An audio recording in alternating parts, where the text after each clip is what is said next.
A kú déédé àsìkò yìí, kókó inú ìwé ìròyìn la mú wá fún yín láti inú àwọn ìwé ìròyìn ilẹ̀ Nàìjíríà. Orúkọ tèmi ni Ọmágbémisọ́lá Ọmọlọ́gọ̀mádẹ àìjẹran ẹdán.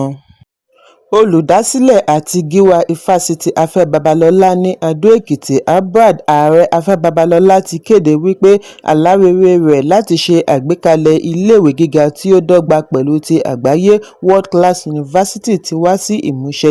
Babalọ́lá sọ èyí lánàá níbi ayẹyẹ ìbẹ̀rẹ̀ ọdún ẹlẹ́ẹ̀kẹrìndínlógún ifásitì wípé Albert ti ṣe àkọọ́lẹ̀ ìdàgbàsókè tó ṣe é fojú rí tí wọ́n dámọ̀ lágbàáyé láti ọdún mẹ́rìndínlógún sẹ́yìn bẹ̀rẹ̀ láti ọjọ́ 4 oṣù kínní ọdún 2010 pẹ̀lú akẹ́kọ̀ọ́ 240 tí wọ́n fi bẹ̀rẹ̀, ṣùgbọ́n ní báyìí tí ó ti di igi àràbà tí kìí ṣe wípé ó ya akẹgbẹ́ rẹ̀ sílẹ̀ nìkan, ó tún jẹ́ ohun àrítọ́kasí fún ètò ẹ̀kọ́ tó yè kooro nílẹ̀ yìí àti lókè òkun.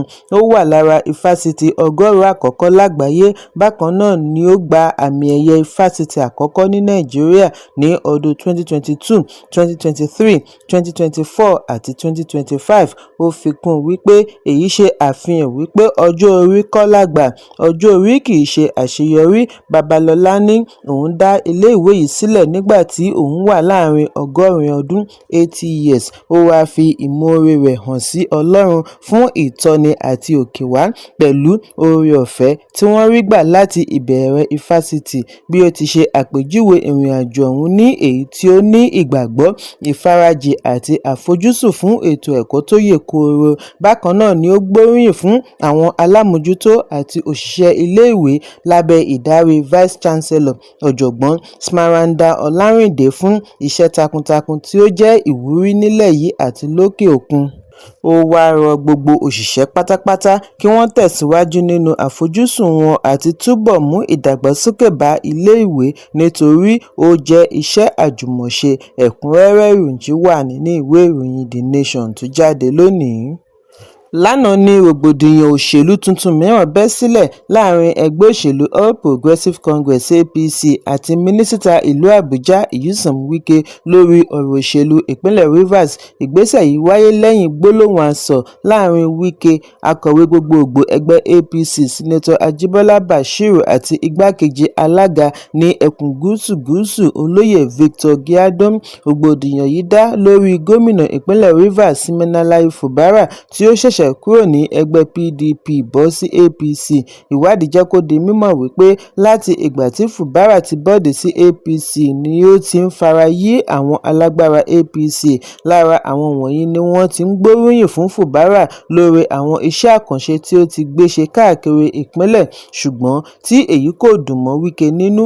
Fàákájà tí ó ṣẹ̀ṣẹ̀ jẹyọ yìí bẹ̀rẹ̀ pẹ̀lú Giadom pẹ̀lú bí ó ti fẹnu tẹ́ńbẹ́lú Fubara tí ó pè ní so-called governor níbi ìpéjọpọ̀ òṣèlú kan tí ó wáyé ní ìjọba ìbílẹ̀ Gukana, ìpínlẹ̀ Rivers.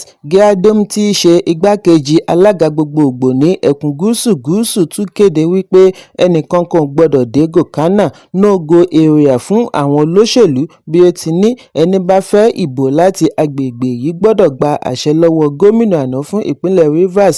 Lójú ẹsẹ̀ ni ọ̀rọ̀ yìí dá awuyewuye sílẹ̀ láàrin sàwáwù ẹgbẹ́ òṣèlú tí ọ̀pọ̀ rí èyí gẹ́gẹ́ bí ìtàbùkù sí ọ́fíìsì gómìnà àti èyí tí ó lè búná jó ìjà òṣèlú tí ó wà nílẹ̀ tẹ́lẹ̀.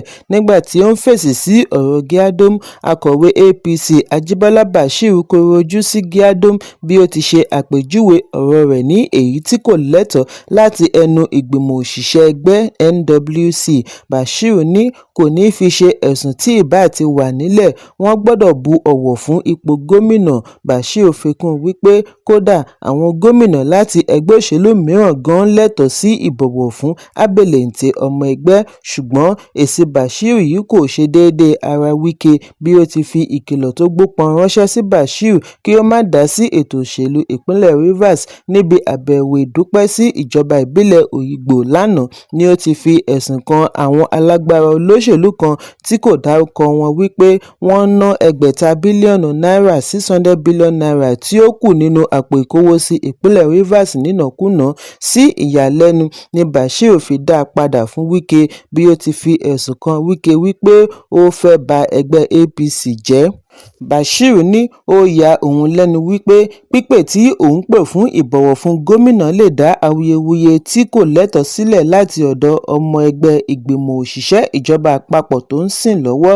Ó ní kò lẹ́tọ̀ọ́ fún Wike láti wà nínú ìṣèjọba tí APC ń darí pẹ̀lú fàákàjà tí ó ń dá sílẹ̀.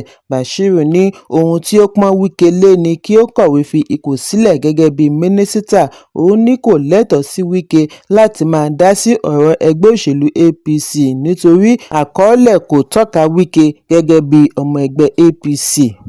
Bí ìpínlẹ̀ Rivers ṣe ń kojú rògbòdìyàn òṣèlú ní ìpínlẹ̀ Kano náà ń bá tirẹ̀ pò láàrin adarí ẹgbẹ́ òṣèlú New Nigeria People's Party (NNPP) Rabiu Musa Kwankwaso àti gómìnà Abba Kabir Yusuf lórí èròǹgbà àti bọ́ sí ẹgbẹ́ òṣèlú mìíràn. Àpẹẹrẹ ń fi ojú hàn wípé Yusuf tí ó jẹ́ ọ̀kan lára òpómúléró NNPP ti ń gbáradì àti bọ́ọ̀dì sí APC. Ìwádìí sọ di mímọ̀ wípé ìgbésẹ̀ tí ó yẹ kí ó ti wáyé ni wọ́n sún sí ọjọ́ 12 oṣù Kínní láti fi ààyè gba gómìnà láti ní ìjíròrò tó lọ́rìn pẹ̀lú àwọn aṣòfin ilé ìgbìmọ̀ ìpínlẹ̀. Níbi ìfọ̀rọ̀wánilẹ́nuwò ọjọ́ Àbámẹ́ta ni Kwankwaso ti fi ẹ̀sùn kan gómìnà wípé ó ń gbèrò àti gbé ìpínlẹ̀ Kano lé gómìnà àná Abdullahi Umar Ganduje lọ́wọ́ lẹ́yìn tí òun ti ríbi gbà ní ọwọ́ rẹ̀. Ganduje ti fìgbà kan rí jẹ́ ọ̀rẹ́ Kwankwaso kí àwọn méjèèjì tó túká lẹ́yìn tí agbára yí ọwọ́ padà ní ọjọ́ 29 oṣù karùn-ún ọdún 2015. Nígbà tí ó ń fèsì, amúgbálẹ́gbẹ̀ẹ́ gómìnà ìpínlẹ̀ Kano lórí ìròyìn Alhaja Jiji Nagoda sọ fún akọ̀ròyìn wípé Yusuf ṣì bu ọ̀wọ̀ fún Kwankwaso gẹ́gẹ́ bí adarí wọn, ṣùgbọ́n fi kún wípé ìgbésẹ̀ gómìnà lọ APC ṣe pàtàkì bí ó ti fi ìrètí rẹ̀ hàn wípé Kwankwaso yóò padà ti Yusuf lẹ́yìn bí ó tilẹ̀ jẹ́ wípé ìgbésẹ̀ yìí ti ń dá èdè-àìyedè sílẹ̀ láàrin ẹgbẹ́ APC. Olóyè kan láàrin ẹgbẹ́ APC ní Kano, Abdulmajid Dambuki Kwamanda fi ẹ̀sùn kan Yusuf àti Kwankwaso wípé wọ́n jọ ń gbèrò àti bọ́ọ̀dì sí APC lábẹ́lẹ̀. Nínú fọ́nrán kan tí ó tó akọ̀ròyìn lọ́wọ́ ni Kwamanda ti ní Kwankwaso fẹ́ dọ́gbọ́n ti Yusuf lọ APC kí ó lè rí ìbò ẹlẹ́ẹ̀kejì mú. Igbákejì rẹ̀ Aminu Abdussalam yóò dúró sí NNPP láti díje. Fún ìdí èyí, ẹni bá jáwé olúborí ní ìpínlẹ̀ Kano yóò ṣe àǹfààní fún Kwankwaso. Bákan náà ni Kwamanda ṣe ẹ̀sùn wípé Ganduje náà mọ̀ nípa àti bọ́ọ̀dì sí APC gẹ́gẹ́ bí ète àti ṣẹ́kọ́nà mọ́ igbákejì ààrẹ ilé ìgbìmọ̀ Barau Jibril kí ó má bàa ní àǹfààní àti díje ní ọdún 2027. Ìgbésẹ̀ yìí ti wá ń dá ìpínyà sílẹ̀ láàrin ẹgbẹ́ Kwankwansia Movement bí apá kan ẹgbẹ́ ṣe ń fi ẹ̀sùn kan gómìnà Yusuf wípé ó dalẹ̀ ní apá kejì ń ṣe àtìlẹ́yìn fún èròǹgbà rẹ̀ àti bọ́ọ̀dì sí APC. Ẹ̀kúnrẹ́rẹ́ ìròyìn ṣì wà nínú ìwé ìròyìn Daily Post tó jáde lónìí. Àwọn agbébọn ni a gbọ́ wípé wọ́n ṣe ìkọlù sí ọ̀pọ̀lọpọ̀ ìlú ní ìjọba ìbílẹ̀ Malumfashi ìpínlẹ̀ Katsina. Bí wọ́n ti ṣekú pa àwọn kan ni wọ́n jí àwọn mìíràn gbé tí ọ̀pọ̀ fi ara pa. Akọ̀ròyìn kan lórí ààbò àti rògbòdìyàn Bakasani ni ó ṣe àfihàn yìí lónìí lórí ẹ̀rọ abánidọ́rẹ̀ẹ́ X. Níbẹ̀ ni ó ti ṣàlàyé ìṣẹ̀lẹ̀ tí ó wá béèrè kókó ìgbésẹ̀ àlàáfíà peace deal tí àwọn adarí ìjọba ìbílẹ̀ Malumfashi gbé pẹ̀lú àwọn adàlúrú tí ìkọlù mìíràn tún fi wáyé lágbègbè. Ìwádìí jẹ́ kó di mímọ̀ wípé ìkọlù yìí ti dá ìpòrúru ọkàn sílẹ̀ lórí gbogbo ìgbà tí àdéhùn fi ń yẹ̀ láàrin àwọn agbébọn adàlúrú àti àwọn adarí ìlú ní ìpínlẹ̀ Katsina. Àwọn olùgbé ní ó ti ń di gbogbo ìgbà fún àwọn báńdíìtì láti ní àdéhùn àlàáfíà kí wọ́n sì tún ṣe ìkọlù tuntun mìíràn. Èyí tí wá ń dá àìbalẹ̀ ọkàn sílẹ̀ tí àwọn kan fi ń béèrè kókó àdéhùn tí wọ́n ń bá kiri. Èyí ti mú àwọn ìlú tí ọ̀rọ̀ kàn ké sí ìjọba ìpínlẹ̀ Katsina àti àwọn ẹ̀ṣọ́ aláàbò kí wọ́n tètè bá wọn gbé ìgbésẹ̀ tí yóò mú ojútùú wá fún ètò ààbò àti dúkìá. Ẹ̀kúnrẹ́rẹ́ ìròyìn wà nínú ìwé ìròyìn Daily Post tó jáde lónìí. Ẹgbẹ́ agbábọ́ọ̀lù Super Eagles ṣe bẹbẹ lánàá níbi ìdíje 2025 African Cup of Nations pẹ̀lú bí wọ́n ti dín dùndún ìyà àmì ayò 4-0 fún orílẹ̀-èdè Mozambique níbi ìpele ìkẹrìndínlógún tí ó wáyé ní Complexe Sportive de Fez. Pẹ̀lú ìgboyà ni ikọ̀ Nàìjíríà fi kojú Mozambique láti ìbẹ̀rẹ̀ pẹ̀pẹ̀. Láàrin 20 ìṣẹ́jú ni àṣeyọrí yìí bẹ̀rẹ̀ pẹ̀lú Ademola Lookman. Victor Osimhen tẹ̀lé kí Akọ Adams tó fi ẹlẹ́ẹ̀kẹrin tí ó ní agbára lé láti mú Nàìjíríà pegedé sí ìpele quarter-finals. Ẹ̀kúnrẹ́rẹ́ ìròyìn wà nínú ìwé ìròyìn Premium Times tó jáde lónìí.